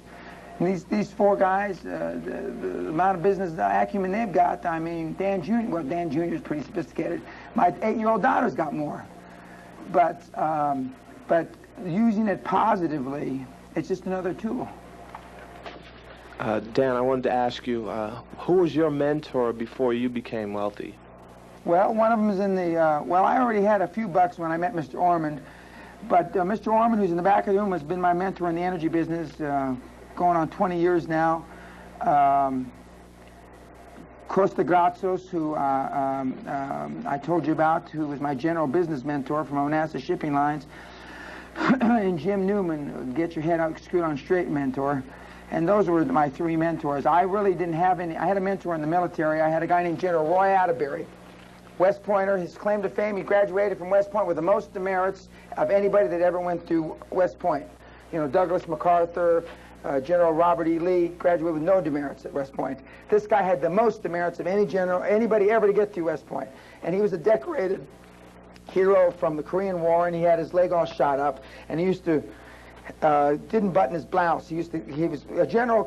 A general officer in the Constitution, by the Constitution, says you can have a general can make his own uniform up. That's why Patton had all the junk he used to wear. Well, he used to keep his blouse open, his coat, and he used to drop cigar ashes and burn holes in his shirt and tie. And old Roy, Peña, where's Peña? Where's Peña? And he was a good guy, even though he was a slob. He was a good guy, and he's one of the reasons I wanted to stay in the Army, be a career officer. But so he was kind of a mentor for me, and he helped me and said, Peña, keep your name Peña. We don't like Mexicans. He's from Texas. Mexican Army, we got too many Mexican officers as it is. How many we got general officers? None. We got too many, like I said, none. He was from, I forget, someplace in Texas. He was a funny guy. But he helped. I had a mentor in school, Dr. Jim Bennett, who unfortunately couldn't make it because he was at some other conference. He helped me in school. He was the first guy to have faith in me that I was really brighter than my family thought I was. And he allowed me to take 26 units a semester to try to finish my degree in 2.5 years. 26 units load, which full load at that time was 12. And I went to 2 schools at the same time, UCLA and Cal State Northridge. And he had a lot of faith in me. And he was a man, he's still a very good friend. He was one of the original board of directors at Great Western Energy as well. And he's been a mentor of mine and a good friend from a lot of years. And if he was here, he'd tell you Dan has not changed 1/10% since the 60s when I was in college. Haven't changed. The only thing is about my accomplishments have caught up with my mouth. Write that down. That's a good one. My accomplishments have caught up with my mouth, and because they have, you know. Now in my career, I don't have to prove anything to anybody. I've been there. I've done that in spades, and I can answer your questions. I mean, because I've been there. I've done that. I mean, I haven't heard, and I've done this now, I don't know, 30 times, 35 times, and I've been in front of a lot of people. And even before this, and when I was doing it, when I was the CEO of Great Western, I've never been asked a question I couldn't answer. I've never been given a business situation that I haven't been in personally. I haven't. I mean, now the doctor might tell about an ankle surgery or something. I haven't been that, but starting that business, I know how to do that. Whether, you know, I know how to do that because I've done that. I've been with small business. I've been, you know, I've run big business. And I've run a lot of them, and I know that, so the things that I talk about, I can say with no qualifications or reservations, and more important, and I think more importantly than that, is that not just I say it in a forceful manner, but I know what doesn't work, and that's more important than anything else I can tell you. What doesn't work, you know what works. A lot of things work for you now. It's what doesn't. I can tell you what doesn't work. Don't do this. I mean, because I've done that, or I've had friends that do it, done it that way, or Grazio's told me, and one person once asked me at a seminar a few months ago, well, just because Grazio said so, I mean, did you ever try it yourself? I go, nope. Well, why? Well, when the CEO of one of the largest companies in the world tells me that he tried this several times and it didn't work, and it cost them $25 million or whatever, I just don't need to experience that. I mean, you know, I think I'm smart, but I don't think, you know, Aerionassus and Costa Grazos were pretty smart. They built a pretty big organization. And I just, you know, I don't have to, my ego's not that big that I need to try to say, well, I did something that Aerionassus failed at. I mean, because likelihood is that I'll fail too. So, I mean, I just don't need to go through that learning curve. See, sometimes, you know, when you tell a kid don't do that, he's going to get burned, he does it anyway. In business, you'll go to and listen to some of these people, and you do it anyway. I could never understand why. Of course, look at me. Instead of making more refineries, I go in the movie business. I mean, I think I would have been better if I would have been in the movie business if I had been single.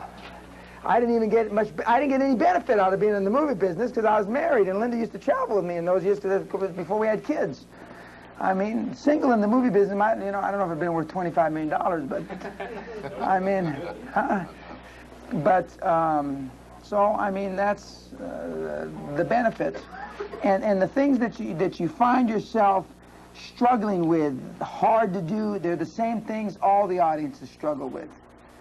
We've been raised to have low expectations of ourselves, you know, and it's like we want our kids to go to a good school, at least the way, you know, I wasn't raised this way because I wasn't expected to go to any school, but then after that, especially in the minorities, after they go to the good school, and I'm not saying that education is mandatory, then there's no focus or no plan to get rich after going to a good school.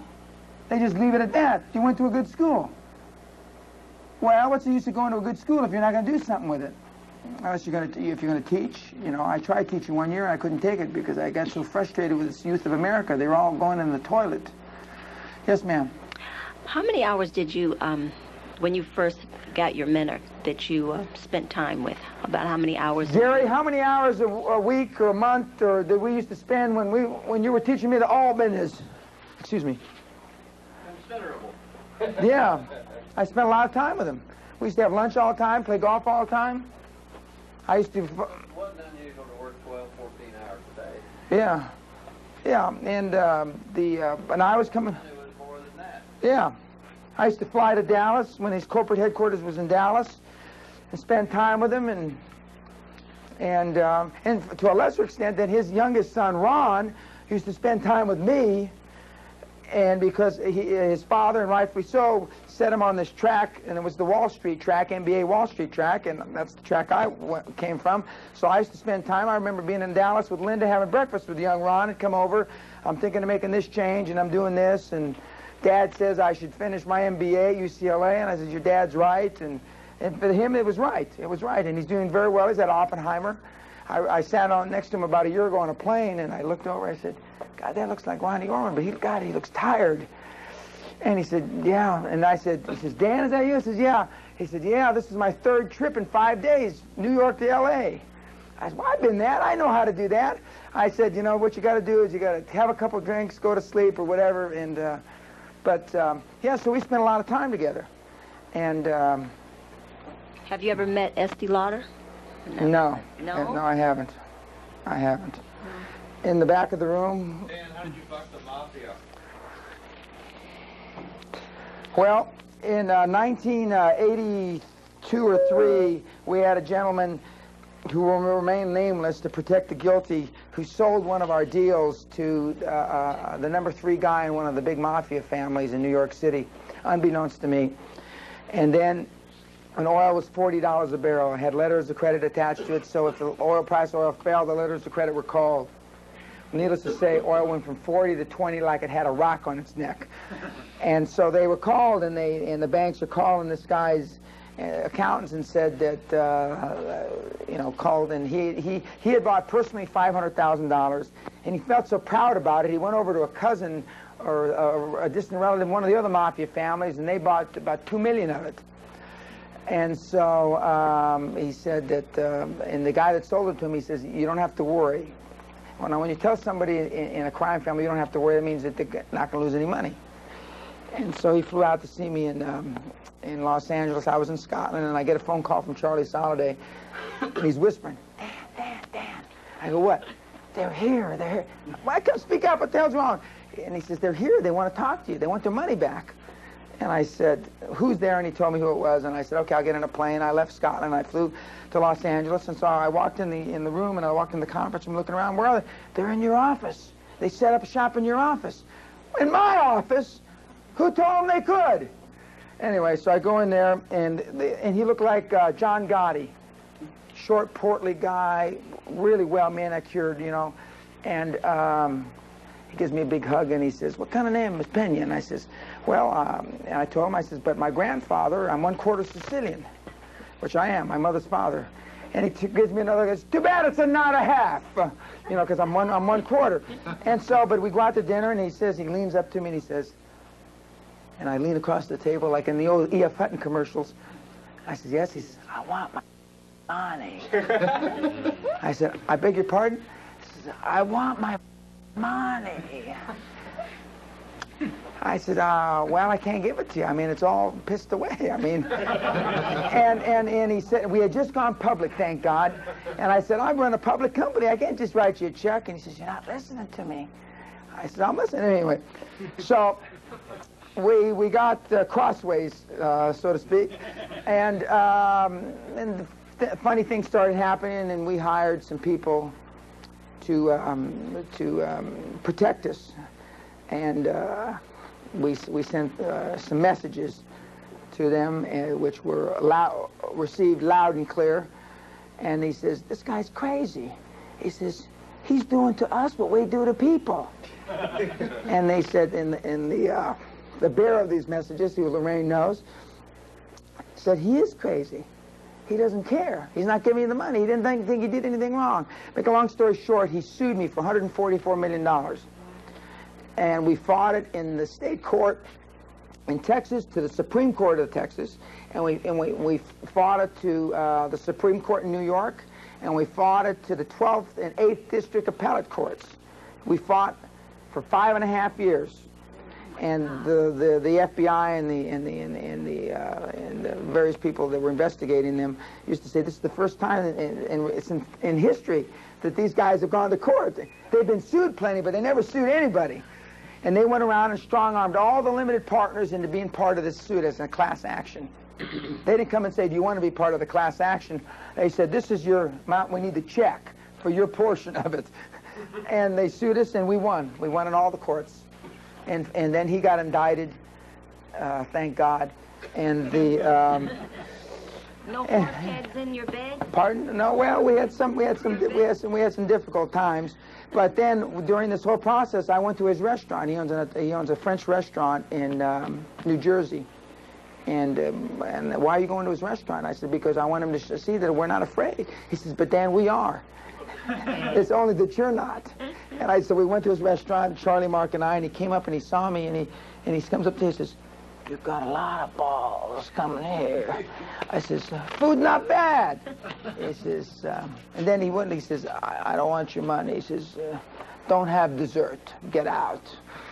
And so we didn't have dessert, we got out, and but he's retired now. I mean, after he got indicted, and then when he got out of prison a year or so ago, or where, no, he didn't. Did he go to prison, Laurie? I don't remember. Yeah, he went to prison, yeah. Yeah, but that's how we did. But see, like I told you, at one time I would have taken a bullet for the company. Almost did. But because at that time, the pay price to action, I would have done anything. When I said anything, I meant anything. But, you know, we wiggled off that hook. But now and I've broken unions. I built a refinery in Lake Charles, Louisiana, non-union.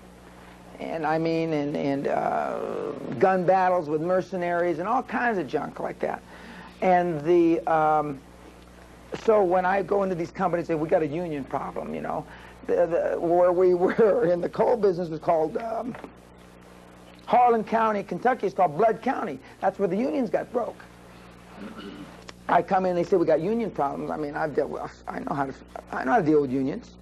I mean, I know how to deal with organized crime. I mean, I've been under a probe by the federal probe by the state attorney, U.S. attorney, because some people we had done business with got indicted in South Carolina.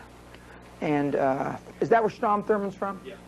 Yeah, Strom. And I mean, the guy that represented Ollie North, Brendan Sullivan, was my lawyer, my criminal lawyer. If I was going to get in a criminal beef, you could bet your ass I was going to get the finest criminal lawyer that I could afford. And, you know, I was forced, we paid a lot of money, and the shareholders paid a lot of money, but the shareholders used to say, you know, Dan lives and dies by the sword. If we ride the hill up with him, we got to ride the hill down with him. And so we had plenty of that. So, I mean, there's nothing that can, I mean, I've had people leave their wives. I've had people plot to kill their wives. I mean, the other side. I mean, there's nothing in business or life that I haven't experienced growing these businesses. Nothing. Absolutely nothing. I've had, you know, partners die, top employees die. God forbid, we've had children die. I mean, I've seen all this. I've seen all this. And so, to the extent, some of it I wish I hadn't seen, but I have. I've dealt with the Vatican. The Vatican screwed me, and the only business deal I ever did with the Vatican. Costa Grazos, I think I've told this story to some of you, told me, he says, you got to get the $250,000 up front from the Vatican because they'll stiff you. You know, Catholic altar boy, I couldn't fathom that. And they stuck it, man, they stuck it up my backside. I mean, and I wound up having to put up the $250. I was in a joint venture with Imelda Marcos, Mobil Oil, Onassa Shipping Lines, the Vatican, and myself. And I put up the $250 for the Vatican because I didn't even check the letters of credit. I just assumed it would be there. I was dealing with Cardinal the guy that got in all the trouble for the Italian bank thing. Manchinko, whatever that guy's name. You know, I learned now, I mean, unless Christ, and he better be able to prove it to me he's Christ.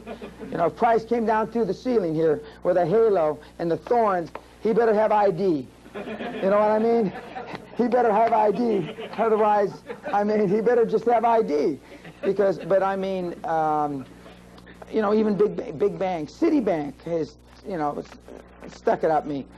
Of course, Citibank would say I've stuck it up them more than they stuck it up me, but dealt with all these foreign countries, all these foreign governments, and always come out on top. So I got a lot, I mean, that's a wealth of experience. That's why people want to be my partner. That's why, that's the only reason that anybody should want to give me any equity in anything, and then I give it to you, I earn it. But I mean, these other guys, that's you heard me screaming, there's this lady that's a business development coach that is running around sending all these pamphlets out. Kellyanne, my 8-year-old daughter's got more experience than she does. And everybody's got a right to make a living, but I mean, and I think when you're talking about growing businesses, because what if see, I'm going to be wrong. These people are going to be wrong more than I am. It's not fair to the people that put up the money. It just isn't. I mean, you deserve the best you can get. Now, you happen to get this inexpensively because we're testing a new price market. This isn't obviously the $10,000 deal. But I mean, it's essentially the same, you know, much of the same information. I mean, maybe 40 or 50% of what you covered here is in my $15,000 seminar. But but you've got the nuts and bolts, and you have the tools, and there's no excuse come Monday why you can't be a different business person. So I used to say businessman. See, look at how 90s I'm getting. Yeah, yeah. And there's no reason, because you've got those tools. Jerry Orman, I mean, who's been in business a lot longer than I have, since a long time ago. I mean, if somebody like Jerry was doing these kind of seminars, he'd be worth listening to. You'd garner so much, glean so much experience.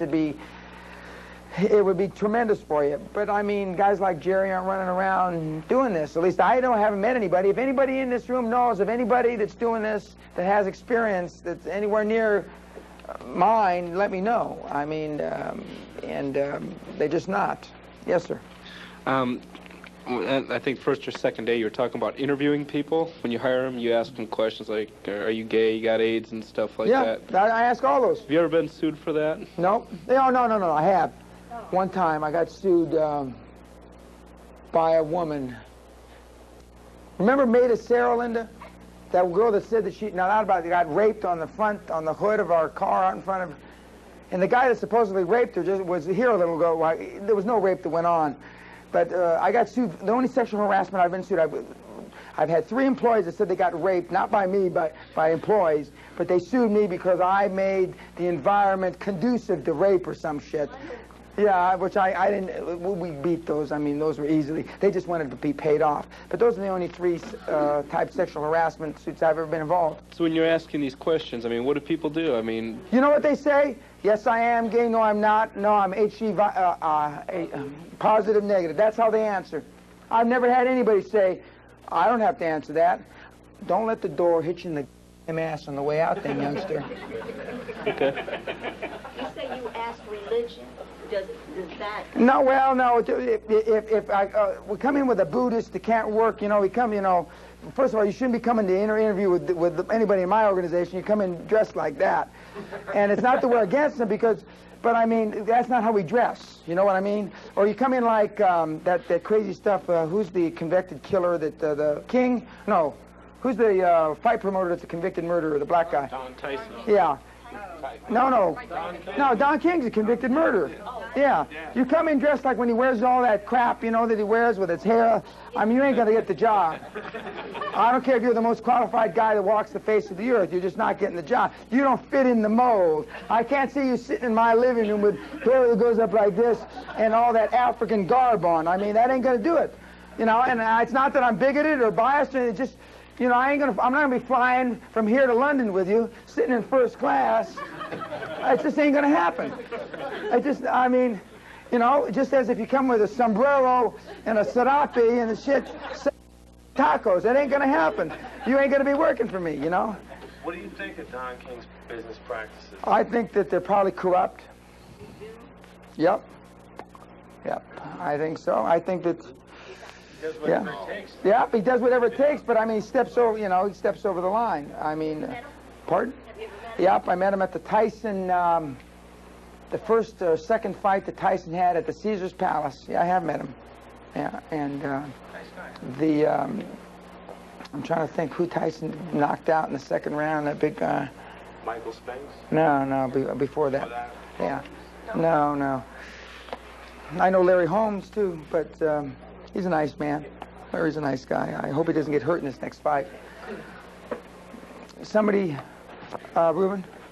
Mark and I were asking before, all the people you mentioned, sorry.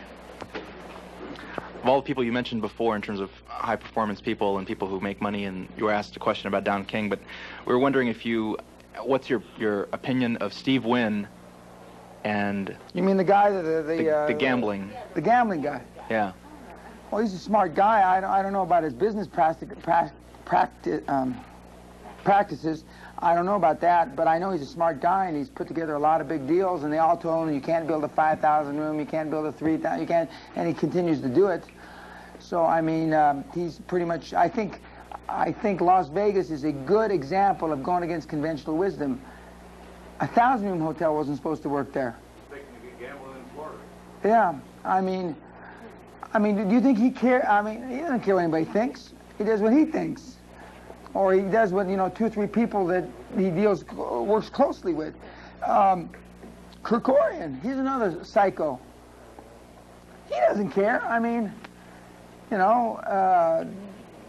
lost $600 million on one of his recent deals, and he doesn't care, MGM Grand. Yep, and Kirk is a good client of Bear Stearns. He has been for a long, long time. But Bear Stearns wouldn't underwrite his last deal. So he went to somebody else after 19 years of doing deals there. Now, whoever made that decision, I'm sure got blown out of Bear Stearns, no question. I can't imagine they would have done that. The guy's paid hundreds and billions of dollars in fees.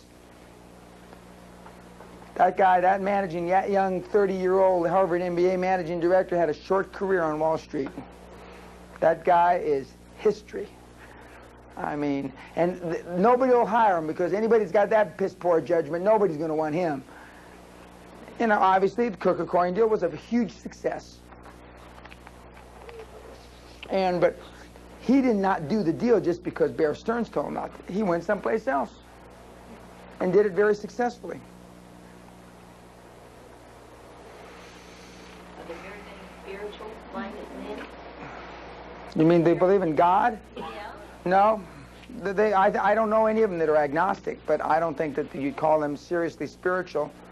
They're about as spiritual as I am. Pardon? You know, like J.C. Penney, he was supposed to be buried. Well, I didn't know him. It's a little before my time. Huh? You got to use the mic. Now let's stop with this crap, okay? But all these guys, by the way, swear, and that's why I swear in my seminars most of the time, because this is what business is like. And if the women want to get with the program, it's like the number, I'm trying to think if it was the one lady CEO of Fortune 500, she told them an example that when she was a chief financial officer, they were talking about giving bonuses, and this guy, her boss, said, well, I'd like to give this bonus to this little cutie pie because she's got a nice ass, he said to her. And this is in like Newsweek magazine. And so when they came around and they were talking about the people she wanted to give bonuses, she says, yeah, I'd like to give, and they all said, oh, that guy doesn't need a bonus. He said, I'd like to give that guy a bonus because he's well hung. And yes, and she's saying this to Newsweek. It's not a story. She's saying it. And I said, I guess, well, I know why she's the only Fortune 500 CEO. But there are not many women like that, I can assure you. I've only read about it. I've never heard one. No woman business that I've ever dealt with one exception, has ever used talk like that. I mean, I never, yeah, especially the Newsweek. I mean, but she's supposed to be really rough and tumble. a rough and tumble lady. I think it was the first day we were here, you were saying that most people fish with fishing poles and you fish with nets. No, I said most people fish with their finger down in the water with no bait on it, and they expect the fish to jump up on their finger. Yeah. Some people fish with a hook down there and no bait. Some fish with a hook with bait. Some fish with a fishing pole, and I fish with nets. And then you said you're changing your strategies from what you used to. Well, no, what I said was the mouth from the South, Ted Turner, when I heard him say to me a couple years ago, Dan, my daddy left me two things when he died. $2 million, which took him 51 years to make. And number two, he left me with the idea that, Teddy, don't set goals that you can achieve in your lifetime. And I said, that's changed my way of thinking. It's given me a new lease on life vis-a-vis what I want to do, as much as I've already accomplished. I've only scratched the surface. That's how it's given me a change in my strategy going forward. And part of that strategy, and the young men that I'm doing business with now are benefiting from that, because I probably wouldn't have had the foresight to turn over operations to as young and inexperienced men that I do now. I probably wouldn't have done that. I wouldn't have been willing to take the chance. See, I would have looked at it that way instead of giving myself a chance. But now I can do 5 or 6 times more than just monitoring 2 or 3 people or 2 or 3 projects personally. So it's really given me the opportunity. And so that's how I've changed, because I fully expect Fire Resources to go beyond my lifetime. I mean, kick DuPont's ass and spin-offs and all kinds of things from that. And there's other things that I'll be doing with the other young men that I'm working with. And and it's interesting that they're only young men. I haven't found any young women, and I'm not saying that I'm looking for them, but I haven't found any. And but then there's not that many young women, or middle-aged or old women, for that matter, that are willing to pay that price that I need to see. I need to see that. I need to see John Mosby said, yeah, I'm going to get married in a few days, but I'll have my ass there. I need to see that, you know. It's got to pass the doofus test. And I'm, you know, and I shouldn't say this in closing because this is kind of a ratty thing to say, but in my 24 years in business, with all the successes I've had, I've never had a man say that he couldn't close a deal because when his mother died, or because, you know, when he had a vasectomy. I've been in a lot of deals with women. I got to have a hysterectomy. I got to have this. My mama died. I got to go be with her. I never heard a man, ever, in all my life, say that. And yet I've heard it many times from women. That's why there's not more women Fortune 500 CEOs. Because I assure you, that bitch that's running that one company, the company's called Wanako, or I forget what the name of the company is. I mean, I don't think she'd be you spending much time at her mama's funeral. I just don't think so. I don't think she'd be. Nice way. What? That's bitch in a nice way. Of course. Yeah, of course. Ms. See, Ms. see, Bitch. Pardon? Ms. Bitch. Ms. Bitch. And so I just don't think so. And, you know, what's that? My mother says, a daughter's a daughter the rest of her life. A son's a son until he takes a wife. You know? Yeah. And, you know, old school, you know. But, so that's why. But I've seen that commitment in young men. Not just young men, but in men. Many more men than I have ever seen it in women. Any other questions? Thank you very much. I don't know if Ed still wants, is anybody that will give it, you know, talk on the film? The answer is yes. If you do that, I'd appreciate it. I'm going to be probably doing this, not probably, I'll be doing this a number of times next year.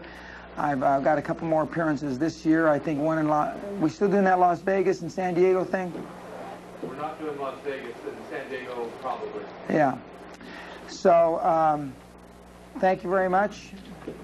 Go out there and rip them.